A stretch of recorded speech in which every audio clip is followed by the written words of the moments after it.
The season is over. Congratulations to the Kansas City Chiefs on winning the Super Bowl. It is time for the offseason now. How do the 49ers catch them heading into 2023? We're going to break all that down next on the Hammerhead Show.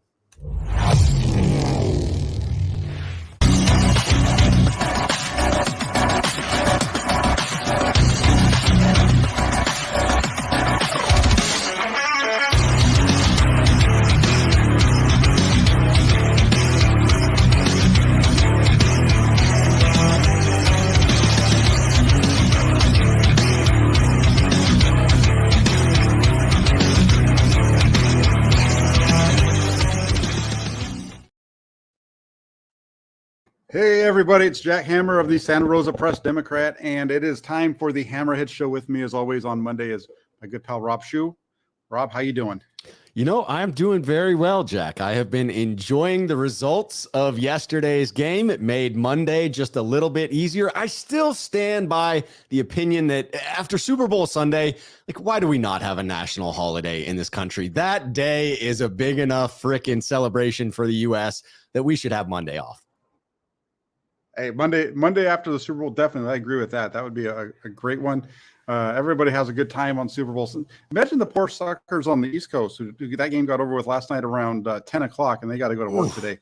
We're complaining out here on the West Coast. It's not even close to that for us. But really quick, before we get too deep into the Super Bowl, because we're going to break that down in length before we get into the offseason for the Flyers, just want to shout out a few folks. We got Ellen Eliza in here. He says, Jack and Rob, happy Monday after the Super Bowl. Rob, have you checked your email? I sent you an apology for giving misinformation about Coach of the Year. Debo that like button for this dynamic duo. Uh-oh, somebody's in trouble over there. No, Alan, he read a report. It was live. He was trying to do the good deed to put it out there. Alan, do not sweat that. No, I haven't seen the email, but I will definitely check it out and get back to you. And then we have Raphael 569ers. He's in the house. He says, what's up, Jack, Rob, members of the Toolbox and everyone. And then CJ Gray. I think CJ was with you out in Philadelphia, if I remember correctly. Says that, yes, Rob, he was. So let's get into it real quick. You know, I thought the game last night was fantastic. I thought it was going to be a good game heading into it, just with the matchup. It played out that way. 38-35, one of the better Super Bowls. You know, we've actually had some pretty good Super Bowls in more recent years compared to when we were growing up back in the 80s and 90s. They've actually become kind of competitive again. What was your takeaway from that game? It was a phenomenal game, right? The back and forth, the high scoring. It does feel as though we're trending in that direction. I thought there was a great article in The Athletic today by Tim Kawakami that broached this topic of skewing towards offenses, right? You see it within the National Football League. You see it within the rule book that exists for the National Football League. The league definitely wants to see things trend in a more exciting direction. And typically excitement is garnered by offenses. And so two number one offenses going toe to toe, it did not disappoint. I'd say really the only letdown from that game, and I'm not a conspiracy theorist. I don't believe in scripting the NFL. I think that's quite laughable. As a matter of fact, I'm all about, you know, individual people making mistakes, individual corruption. All of that is possible. I did think that call was an unfortunate event to happen within what felt like a pretty well officiated game. Down to the wire, we could have had a slightly more exciting finish, but the game ended up going the direction I wanted it to, so I'm really not that upset about it. I thought, you know, I as far as the penalty at the end of the game, I know a lot of people have been up in arms about you can't throw that flag there. That wasn't, you know, lots of different things. And a couple takeaways from the holding call on Bradbury at the end of the game. Just a couple of them real quick, and we'll get into some other things on it. One, it was a penalty. He grabbed him. It was clear as day. It wasn't clear from the video that we saw on TV, but that's because they didn't have the good angle of it. The one Mike Pereira, who's in the booth, he was quick to say that's a holding. That's a good call. But as you see it, I mean, even Bradbury, you know, says that it was he grabbed onto him. It was a holding. Right. Can't really argue with that. So from that standpoint, that was a really good call there. The other thing that I want to say, the one other big takeaway from was the play of Jalen Hurts. I thought Jalen Hurts yesterday going into that game, I said in pregame, the way that you beat the Eagles is you have to stop their running game. You need to make Hurts beat you. and he was beating him for most of the game. He was doing a fantastic. They didn't stop him on the ground. Let's just make sure we talked about that. They didn't stop him on the ground in the first half. Didn't stop the Eagles at all on the ground. And he had a fantastic first half. What a performance in the first half. Things weren't quite as good in the second. In the second half, they also didn't run him as much. Mm-hmm. They didn't have the ball as much either, right? So, but Jalen Hurts, I thought he played a phenomenal game all around. The one thing I will say about his game, because you can't talk about his game yesterday and talk about how good it was if you don't point out the fumble. Right. And we'll talk, and that was a big one. And we'll get into, I think, why Kansas City was the better team in a minute, but just kind of get your takeaway on that. Yeah, I think you look at it, and that one mistake could have been the turning point of the game. If he's able to play a clean game and play as efficiently as he did, doing damage with his legs, 3 rushing touchdowns, right, tying Terrell Davis's record there in the Super Bowl. Phenomenal game by Jalen Hurts. He would have unquestionably been the MVP of the game had it gone the other way. Obviously, the deciding factor, I think, in that MVP voting is certainly who wins the game, because you could make a case that Hurts had equally as impressive a game, if not slightly more so than Patrick Mahomes. But the Patrick Mahomes legend continues to grow. And I've come around very much so from despising the Chiefs after that 2019 debacle wherein we held the double-digit lead and let it slide. But when it's not the Chiefs going against our Niners, it's easier to root for Andy Reid. It's easy to root for Patrick Mahomes, Travis Kelce. They're a likable team that has a lot of fun personalities on it. They're exciting to watch. And it just is, it's one of those matchups that, again, it was number one offense against number one offense, and that factor did not disappoint me. I was thrilled with the game. Thought it was going to go sideways at the beginning. Thought Philadelphia was really going to step on KC's neck and apply the pressure from there on out.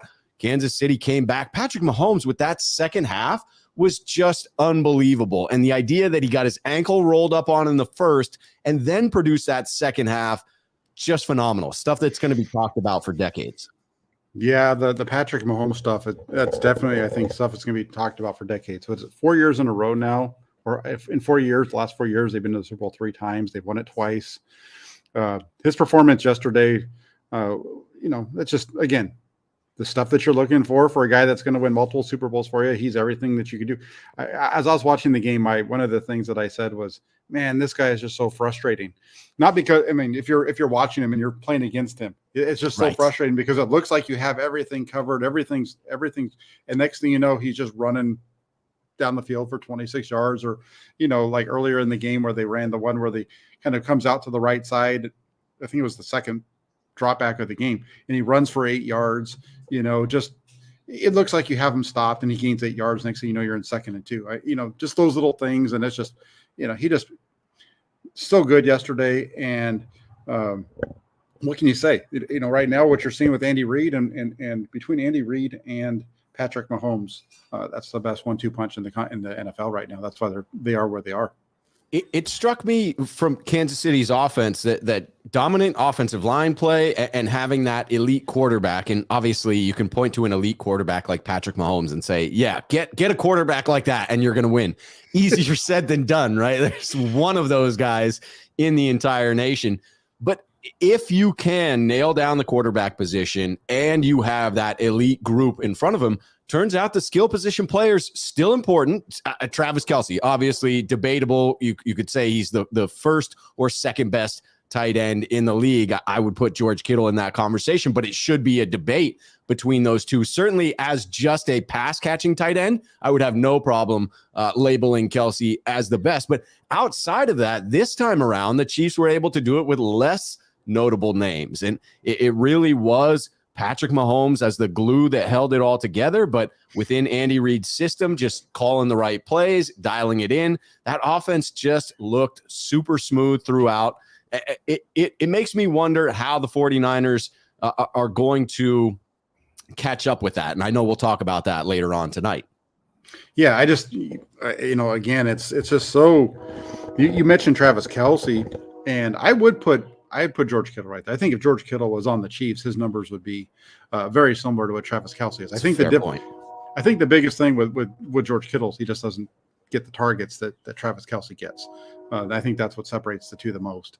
But it was pretty fantastic. The other thing, and you mentioned it, the pass protection. So that's going to become a big talking point today. And that was a talking point coming into the game based off of what the Eagles had been able to do to the 49ers. There was a big talk around the 49ers lack of pass protection, especially early on in that game against the Eagles in the NFC Championship game. And what do you know? Andy Reid comes out and he does not. Can you believe it? The Chiefs actually have the ability to run play action, and without leaving their tight end one-on-one without any help to block. Are you kidding me? I was led to believe that was impossible. you have to do it this way, because if it doesn't look that way, the defense isn't going to bite. I mean, I went through the entire game afterwards because I tweeted something out and I had people saying stuff, and I know what I saw while I was watching the game. So I went back through and I watched the all 22. I found one play in the game where they didn't have more than one guy that wasn't a offensive lineman assigned to block Hassan Reddick. There was one play, and what do you know? What do you think? Well, on that one time when they didn't do it, he got to almost took Mahomes' head off, and that was the one where Mahomes had to throw it to a receiver sitting on the ground. The job that Andy Reid did yesterday, he put on a masterclass for how you deal with a really good pass rusher. Unbelievable. And the adjustments at halftime to come out and just dominate in the second half, just spectacular. I mean, it was a phenomenal game to watch. Even the things that didn't go great, like the grass was certainly an issue, but a little bit of slipping and sliding adds some intrigue. Oftentimes, if the grass is slipperier, it does favor the offense because they know what they're attempting to do, and the defense is attempting to then react to that in covering folks. And so I think that we ended up seeing a faster game as a result, a little bit more offensive output. And I am never going to complain about a Super Bowl that is decided by a score or less, or finishes within the last couple of minutes with a go-ahead score. And we had both in this one. It really was a phenomenal game. And as I say again, I was very much rooting against the Eagles. I told you before the program, I thought about sending out the tweet with the crying Michael Jordan picture with an Eagles hat on that says, "Cry, Eagles, cry," because I am gloating in the fact that they lost in a game and now are complaining about officiating. It's a phenomenal outcome in my book. Yeah, it is. It is. Now, let me ask you this question. You had all week long, you had the 49ers players who kept getting asked questions about that game. And it became a big talking point on social media and a little bit elsewhere too, about the fact that they just wouldn't shut up, which I found to be funny, first off, because on Twitter, if you tell anybody that to be quiet on Twitter, they'll tell you that they'll tweet whatever the hell they want and, to go play a kite. But here we are, everybody's telling these guys what they can and can't say, just talking to somebody when they're asked a question about it. Right. When you look back at this game, do you think that a lot of what they said is vindicated based off the way this game is played? I don't actually feel like a lot of it was vindicated. The piece that I think was vindicated is the idea that had we a healthy quarterback, had Brock Purdy stayed healthy, that we probably would have been able to take advantage of Philadelphia throughout that game. But what I did not see was a team that didn't belong there, a team that didn't have a clear shot at victory. Philly absolutely proved me wrong as a doubter of them being a legit contender within the NFC. Now, thankfully, when I look at their pieces and how they go into next year, I don't have a whole lot of fear about them being a powerhouse, about them being someone that comes back and is immediately ready to compete again. But they certainly showed me that they belonged there, that it wasn't a fluke that they beat our Niners, and that had we even a healthy Brock Purdy, I said this after the Eagles game, but I'll repeat it here, I still think that just makes it a game. I'm not sure it guarantees the Niners a win. Yeah. And when I ask that question, I don't mean that, because I agree with you. I don't think if Brock Purdy's healthy that guarantees anything. No. Because I've seen people say that, the 49ers, this and that, all these different things. Now, if Brock Purdy was healthy and played the entire game against the Eagles, I think that would have been a hell of a second half.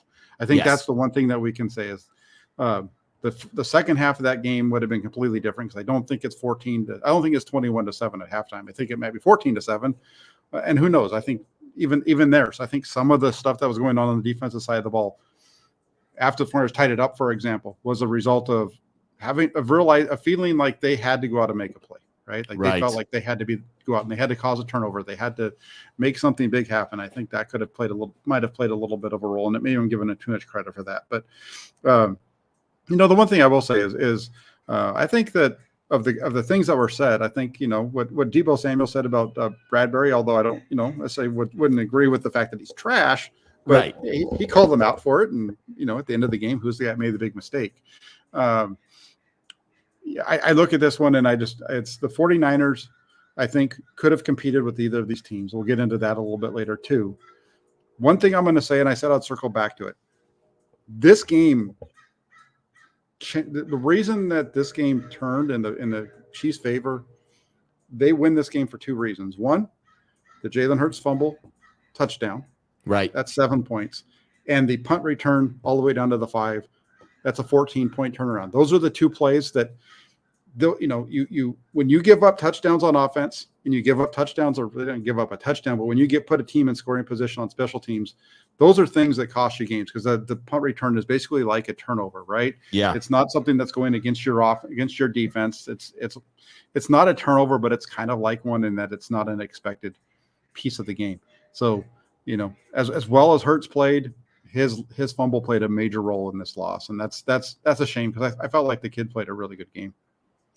He did, and it's interesting because one of the observations that I have is that Kansas City's defense was able to come up in key moments and make some big plays, whether that is the occasional disruption, the fumble recovery. But the reality is on that play, it really wasn't the defense that caused that, right? I mean, it just slipped out of Hurts' hand as he's going to cradle it, as he's going to tuck it in.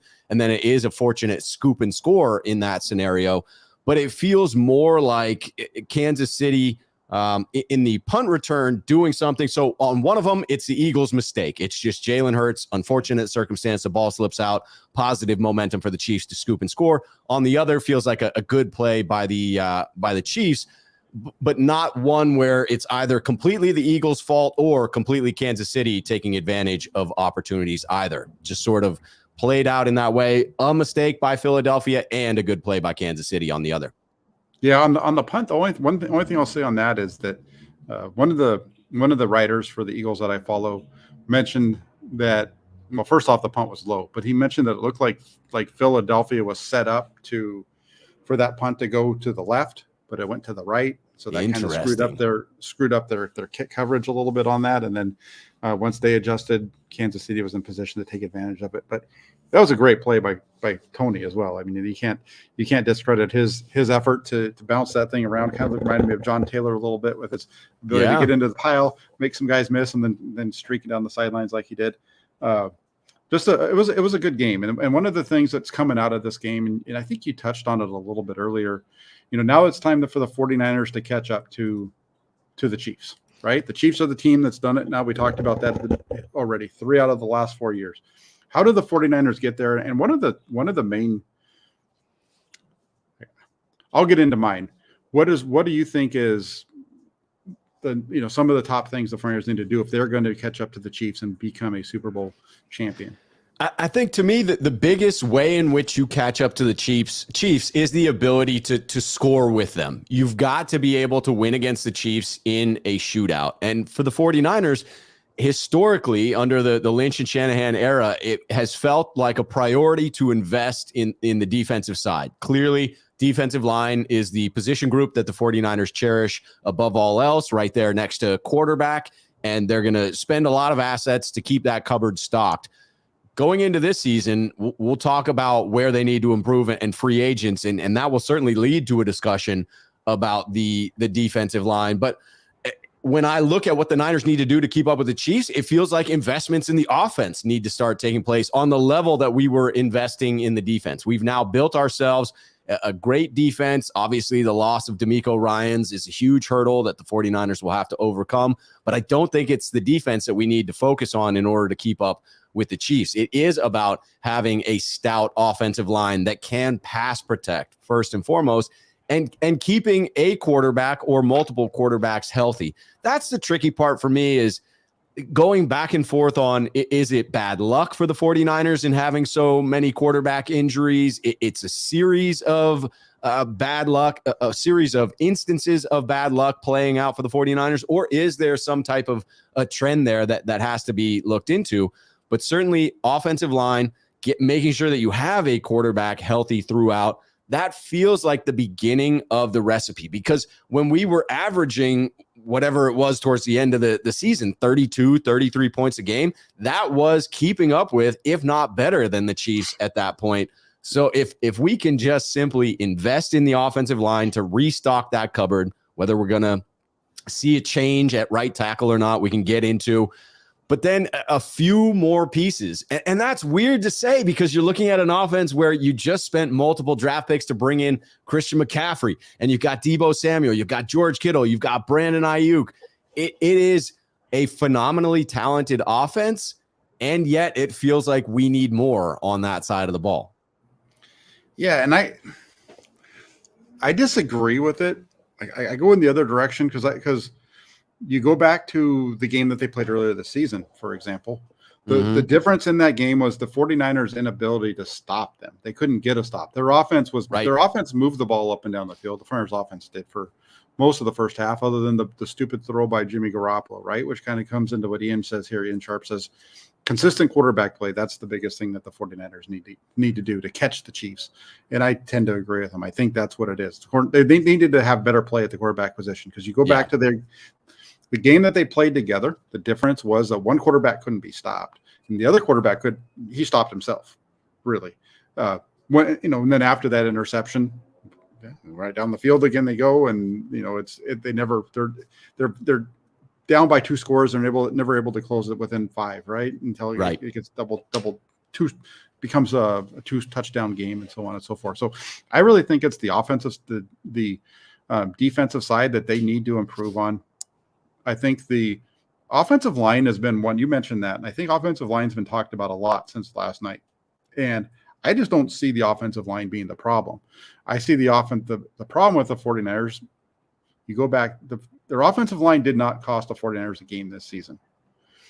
They played well. They were this group this season with 3 new starters. They had Brendel and Banks and Burford, 3 new guys in the interior, 3 guys who had a total of 3 combined starts amongst them.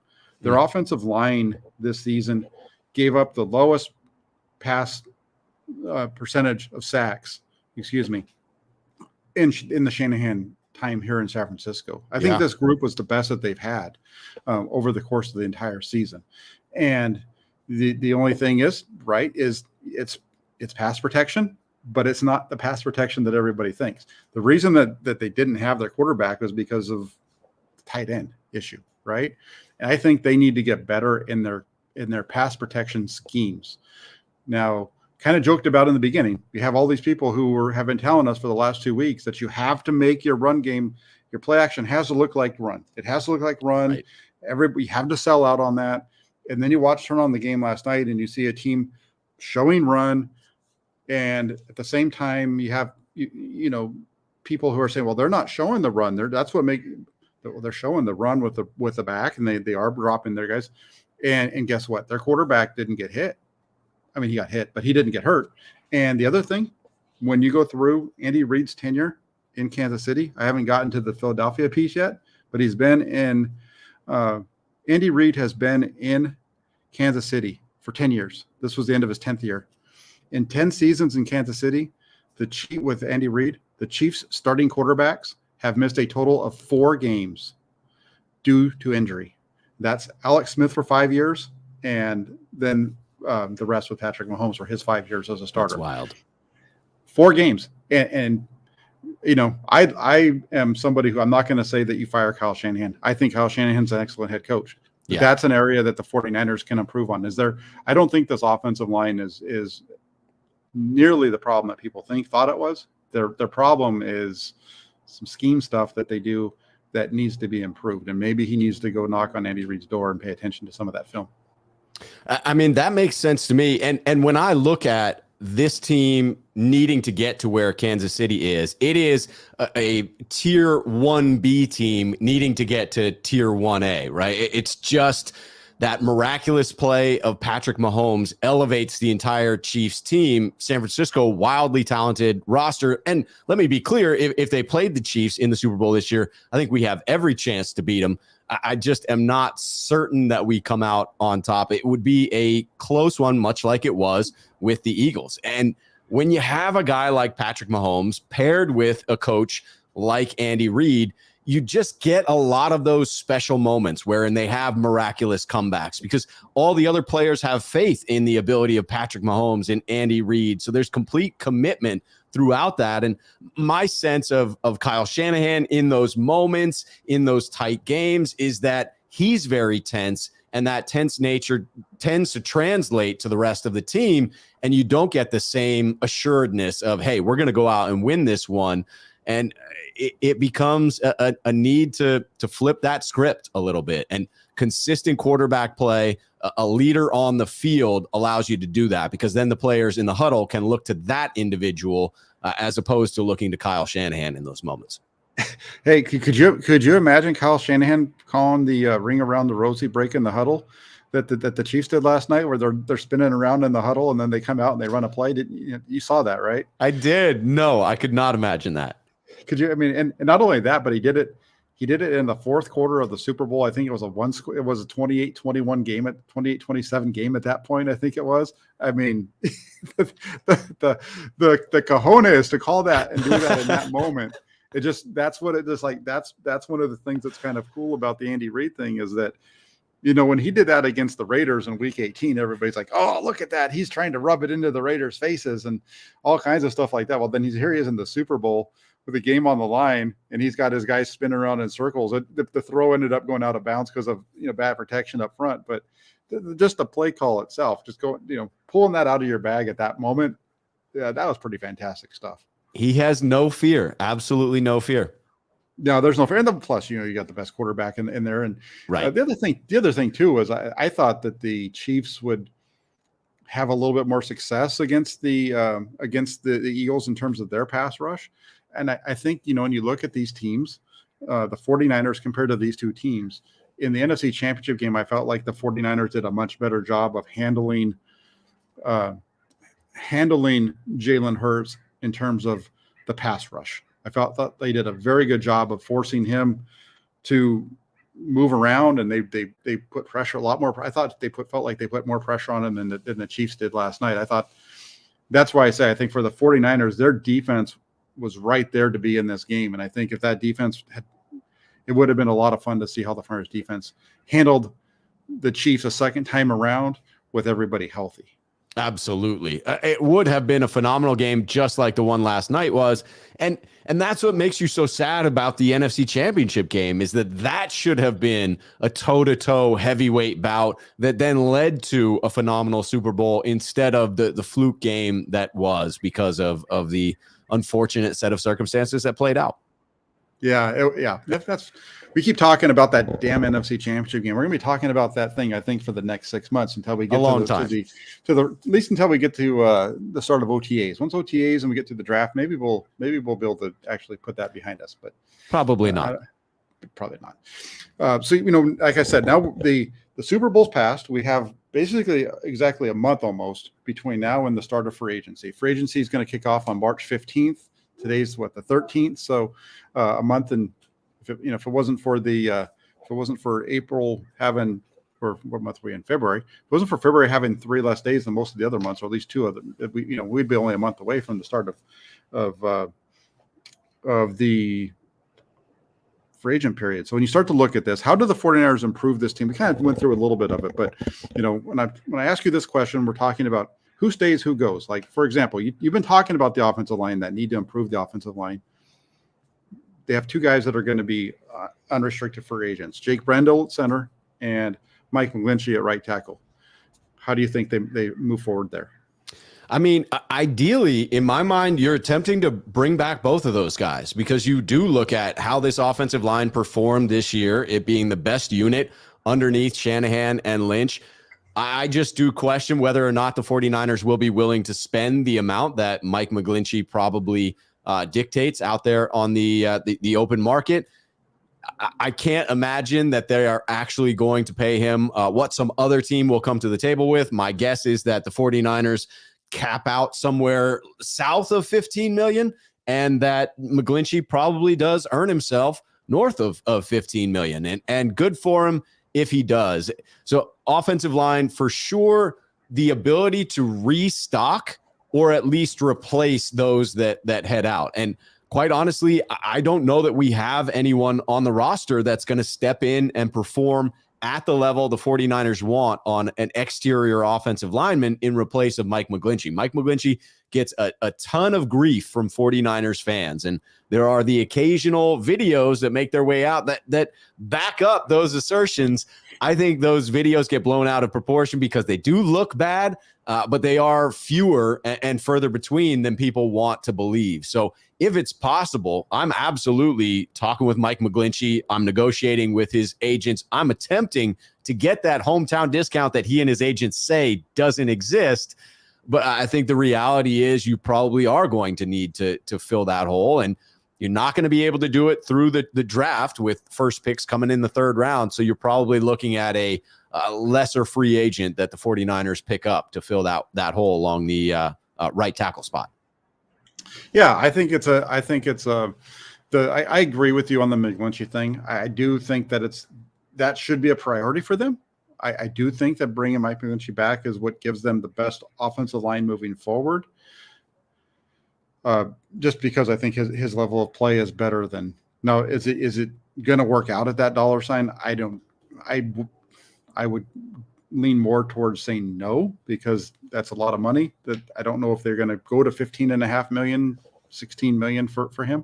But I do think that it's a situation where if they bring back Mike McGlinchey, I wouldn't say that's a bad move, even if it's at $16 million a year average annual salary. I would say that's a good, because any move that other than that, I think is a step.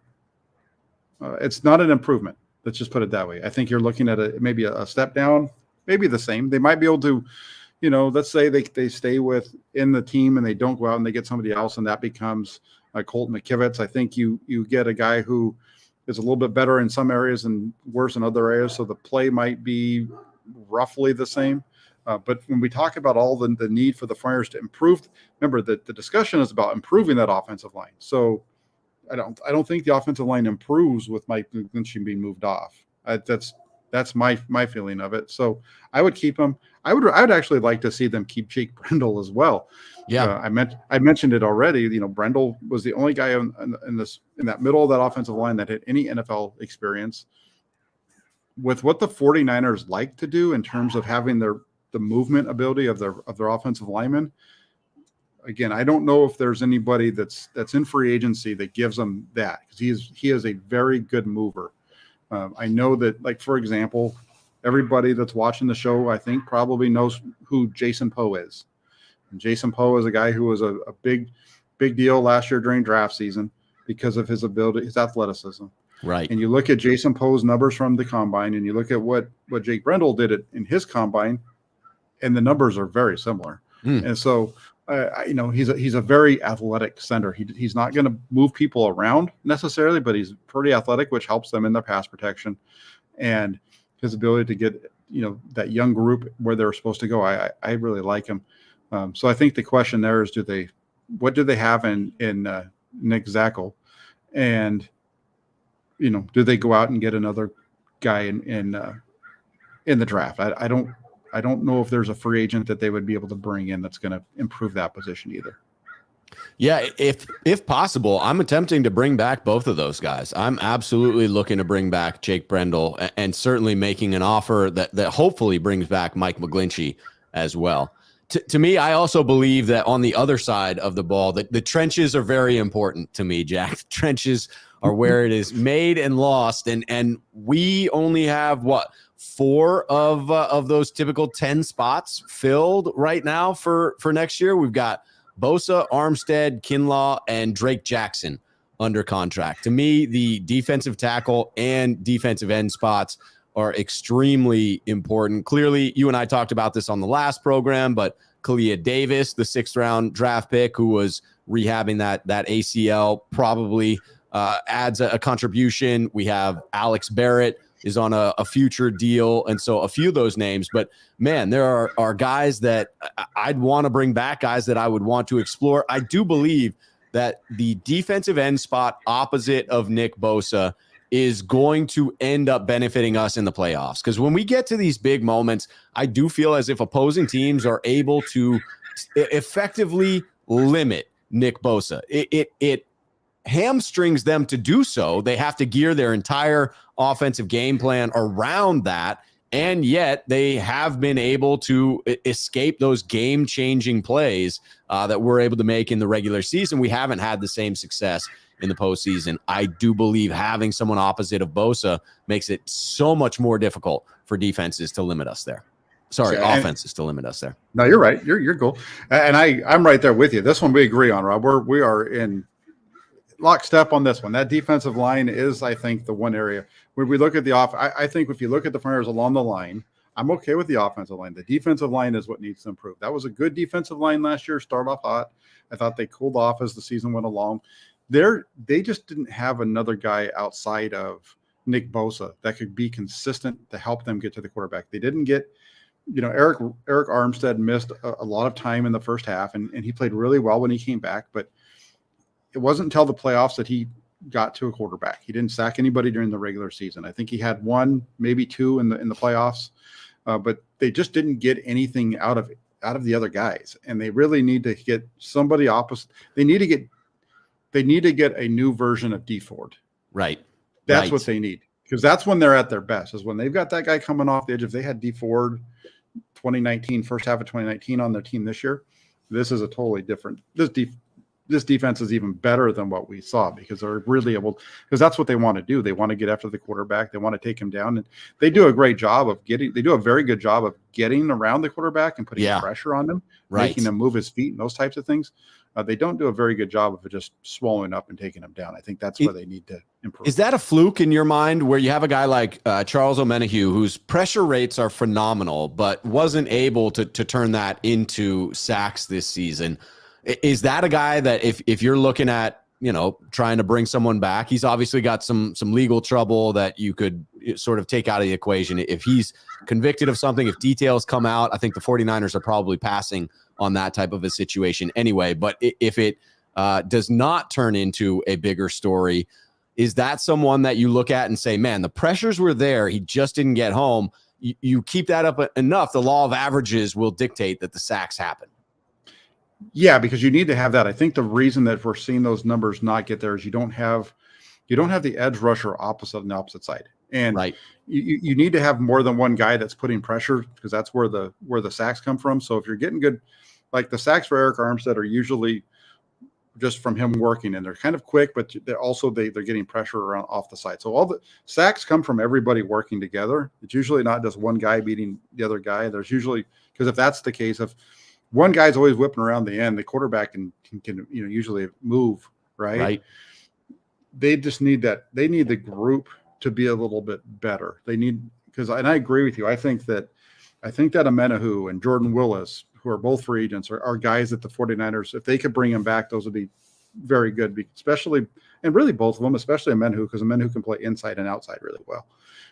And so he gives you that. And then, so you look at it, and I agree. I think the defensive front is the area. I've heard guys like Deron Payne being mentioned. Payne is a really good pass rusher from the interior.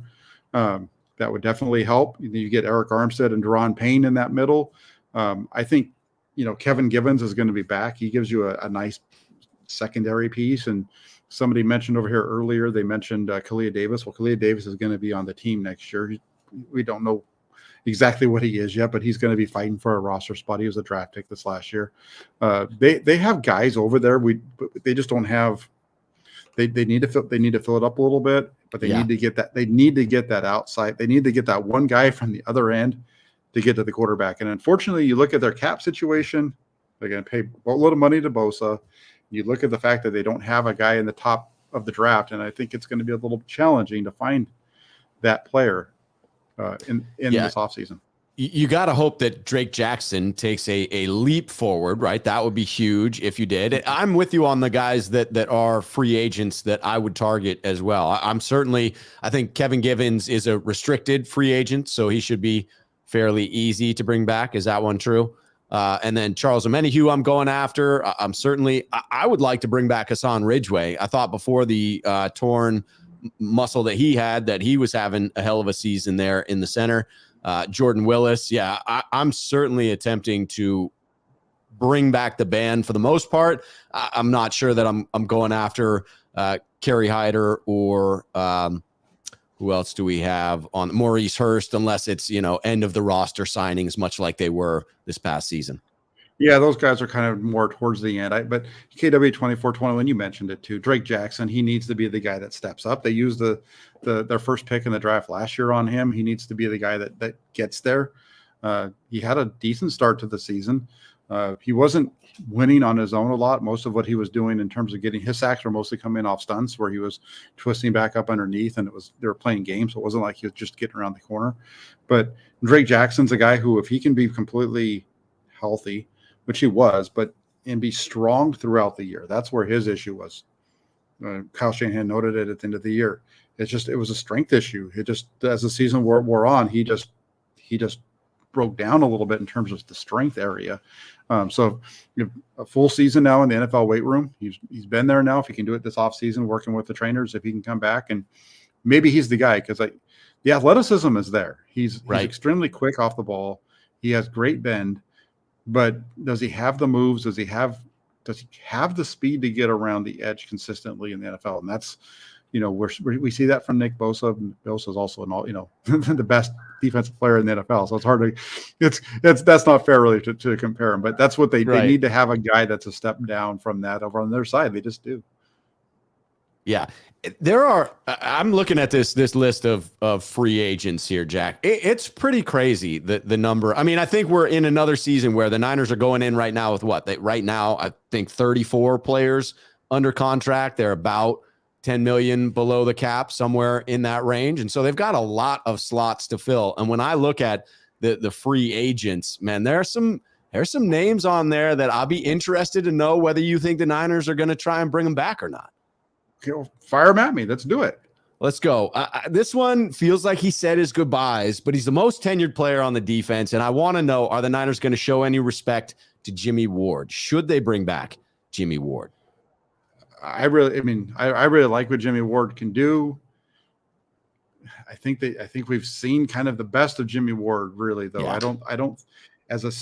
We've seen what happens when you get a guy on the back end who can make plays. Right? Jimmy Ward's a really good defensive back, don't get me wrong, but Jimmy Ward isn't a playmaker in terms of, he's not a ball hawk. And you saw the difference between him and Talanoa Hufanga. You saw the difference between Jimmy Ward and Tayshaun Gibson, for example. Right. You need a guy like that. So I don't think Jimmy Ward comes back. So two questions that come from that. One, do we have the replacement nickel corner on our roster as we speak? And number two is the guy who caused Jimmy to play that nickel position and is a free agent, Tayshaun Gibson.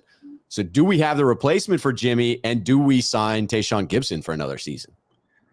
Do they have the replacement in the slot? Well, that depends on really what Samuel Womack does, right? Samuel Womack was the guy that everybody looked to. Samuel Womack had such a good offseason or preseason last year that he earned himself to start the first couple of weeks at nickel. So when he comes back this year, is he bigger? Is he stronger? Is he able to kind of handle the run game responsibilities in there a little bit better?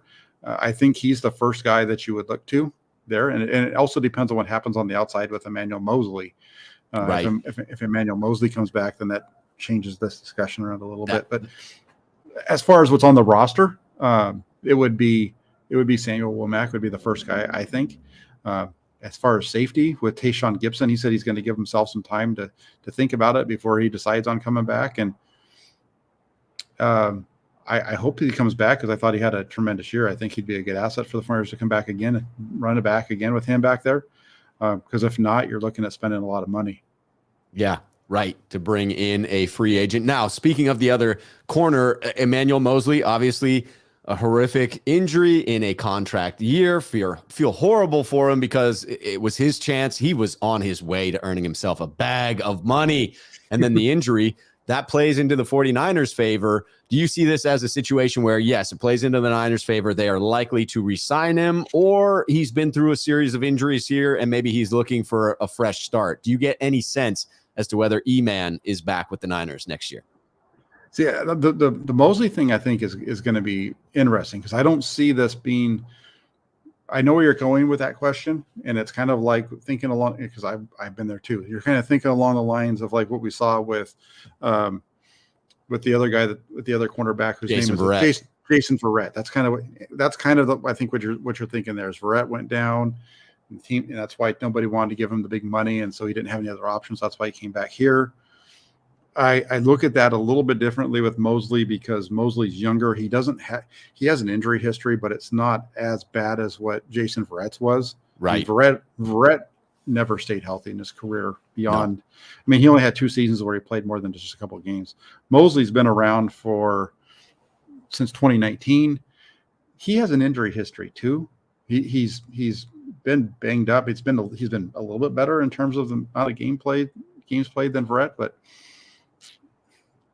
I just think that somebody's going to give him a shot. That's my guess. Is somebody's going to give him a shot that they didn't give Verrett because he's a little bit younger and he does play at an extremely high level. But as I'm talking through this, Mosley when he's healthy is very good. Yes, but Mosley, I would put Mosley in like the Jaquiski Tart type of bucket where he's really good he's good when he plays, but he doesn't play enough. Interesting. Tart was like that too. Yeah, that injury history comes into play when you're thinking about how much you're willing to pay him. All right, there's some luxury ones that are out there. I mean, Robbie Gould, right? He clearly has intimated that he's interested in playing again. In past contractual conversations, he has said, I don't really like actually being in California because my family has stayed in Chicago. Do you get a sense that, number one, that Robbie Gould would want to be back with the Niners? And is that the type of thing where they still feel like, hey, we have the luxury of being able to afford a veteran kicker? I have to think they still see themselves as that, one breath away from a Super Bowl. That was the logic in keeping Robbie Gould the last time. Yeah, I think they have value in Robbie Gould, or they've seen the value of having a kicker that can just go out there and make it. One of the things that strikes me about Kyle Shanahan is that he is a big trust guy. So if he trusts you, he's going to go to the mat for you. If he doesn't trust you, that's when you're in the doghouse. And I think he really trusts Robbie Gould. And so even though Robbie Gould's not going to blast him from 56 or 60 yards, when you get 50 yards in, he's almost automatic. Right. And you go back to 2019 and, one of the big games that the Flyers lost was because they didn't have Robbie Gould and that guy, shanked the ball into the tunnel. So I do think that you'll see Robbie Gould be back with the 49ers. Last one, and this is just for fun, but obviously Jimmy Garoppolo is a free agent. Where does he land, Jack? What is your official prediction of where Jimmy G is throwing the pigskin in 2023? Big James Garoppolo, big game James, right? Big game James. No, shoot. There's, I would say you look at it, the Raiders make a ton of sense. Yeah. Tampa makes a ton of sense too.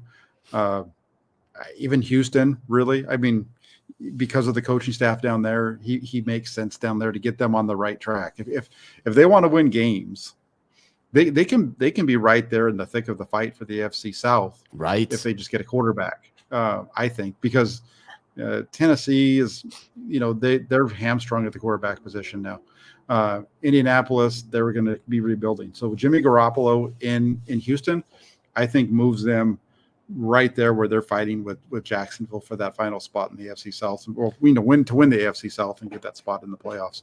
So that would make a ton of sense to me. I think the Jets make sense as well. As far as where he lands, I think you can kind of look at some of these openings, and that's one Washington, maybe. Oof.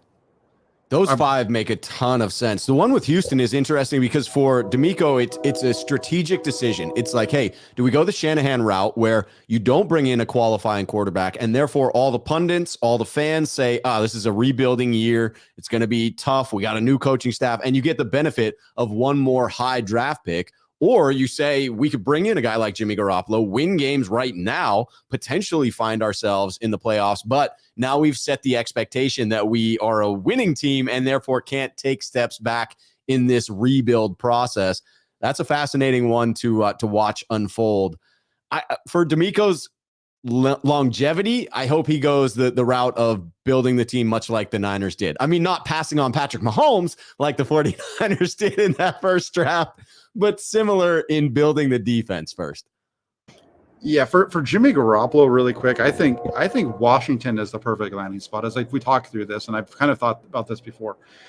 Is if it in Washington though, for Jimmy Garoppolo, you get a very strong defense, you get a very strong running game, and it's very which makes it similar to what's helped him be successful with the 49ers. So I think with a quarterback like Jimmy Garoppolo, if he could stay healthy, that's better than anything Washington put on the field this year. I think, and they were competitive until the 49ers took it to them, and then Ron Rivera lost his mind and decided he wanted to go back to Carson Wentz for God knows what reason.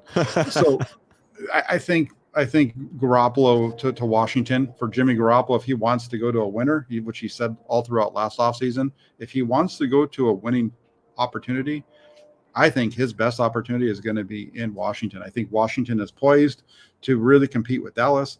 I think they're poised to compete with Philadelphia and the Giants, and they're the team that I think can jump over Washington. I hate to admit it, but that NFC East, man, that's a hell of a little division they got going on there right now. And I would love to root for Jimmy against those freaking Eagles, man. I'm going to be quoting the Big Lebowski forever about hating the freaking Eagles. Look at the Eagles. I listened to the KMBR here, and they got a great soundbite from one of their buddies who called into the show back after the Eagles won a game. He's like, "Oh, we're the Eagles. We've won one Super Bowl in 60 years." And that's pretty much it, right? You got a bunch of crazy people in Philadelphia climbing on freaking light poles and all kinds of overturning cars yesterday before the Super Bowl. And they've won one stinking Super Bowl. And what are we at? 57 years now. They've won one Super Bowl. I love the passion of the fans. I don't like some of the things that I've heard about them saying as far as, whatever. I didn't, fortunately for myself, I didn't experience that part of it. So that's why my feelings on the subject were a little bit different when we talked about the first time around. But, I mean, come on, over the last 2 weeks, the amount of crybaby BS that's come out of, and it's not even just, it's their writers as well. They're telling you they're whining and crying about everything. Now here's one thing though. I got to wrap that whole thing up with this, right? 49er fans, Eagles fans, you can unite because you both lost to Patrick Mahomes in the Super Bowl after having a 10-point second half lead. So you guys should just sit down, have a beer, share some war stories about how Patrick Mahomes broke your hearts. A little kumbaya moment. Absolutely. Love it. So, we'll see how this, I think we're right at the beginning of this thing, and it's going to be a lot of fun. We didn't even talk about the fact that the 49ers made a signing today. I forgot to bring that up. I was thinking about it when I was driving home, and I didn't write that down in my notes, but Marcelino Recurry-Ball got signed to a one-year deal today, and I think that's actually a big deal for the 49ers. When we talk about guys who showed out last year in preseason, Recurry-Ball was one of them. He made plays all over the field during training camp. He looked good in the preseason games. They're able to keep him on the practice squad this year, sneak him through. I really think that Marcelino Recurry-Ball is going to be in the running to be the third guy. It's going to be him and probably Flanagan Fowles fighting to be that third linebacker this year. Yeah, that makes sense with Azeez Al-Shaair seeming primed to join D'Amico Ryans there in Houston, right? That just seems like too easy of a fit. Yeah, it just seems like it's a plug and play. He can just step right in. He's got the athleticism. They have Oren Burks as well in that group, but I really see him being the guy that steps in and becomes the last piece of that linebacker room. That linebacker room for the Flyers was just so good last year in training camp in the preseason, just so deep, a lot of depth, and they're going to, I think, be able to just plug this guy in and just keep that depth rolling. Yeah.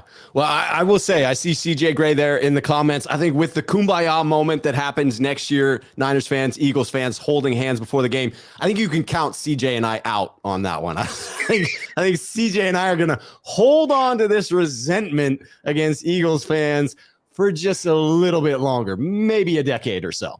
Hey, that's totally fine. That's totally fine. You could always just, flip the bird right back. And that's right. I mean, that was a lot of folks were looking at the fact that the Eagles and the Flyers play each other, and that would be a great season opener for the 49ers to take on the Eagles. It's going to be interesting to see what the NFL does now, though, because the Eagles are going to be traveling to Kansas City next year. So it'd be really easy for that to be week one, as the Eagles and the Chiefs opening up the season on Thursday night in Kansas City. So we'll have to see how that plays out. It's going to be interesting to see what that schedule looks like.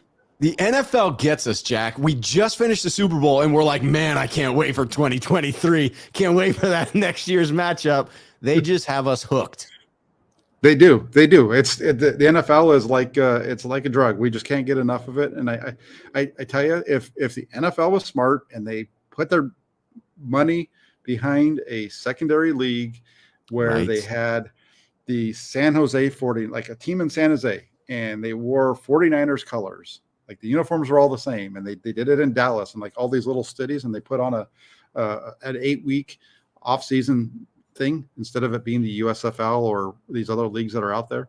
I guarantee you people would tune in to watch it because it's got the NFL name behind it. It's got the names and the look of all of their favorite teams.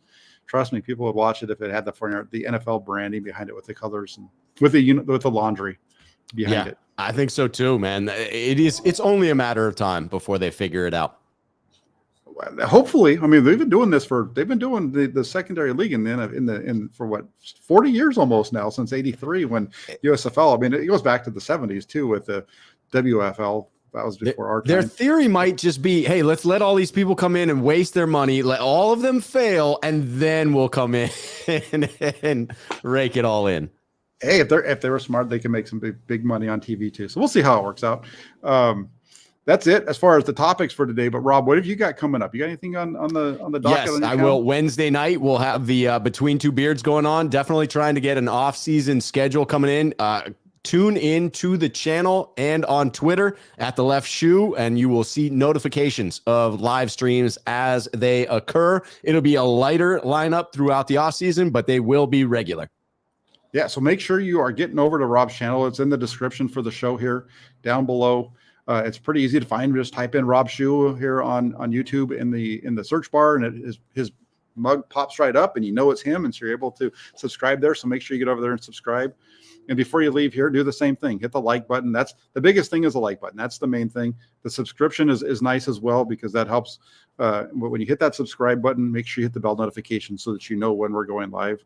Like Rob said, he's working on his off-season schedule. I'm kind of going to try to keep mine as close to what I've been doing during the regular season as possible. I'm actually talking to a couple other people about maybe joining on a semi-regular basis to kind of start not changing up my programming. I love the guys that I have as my regular guests are going nowhere. Just trying to add some others to get some other voices onto the channel for you guys. And so that if you like what you're seeing already, make sure you hit the like button, hit the subscribe button, and keep it locked in here throughout the off season, because we're going to have some new guests coming on to tell me when I'm right and where I'm wrong, and tell you guys what's going on with the 49ers. So there you have it, Rob. Thank you so much. As Raphael, he always does a good job. Like and subscribe.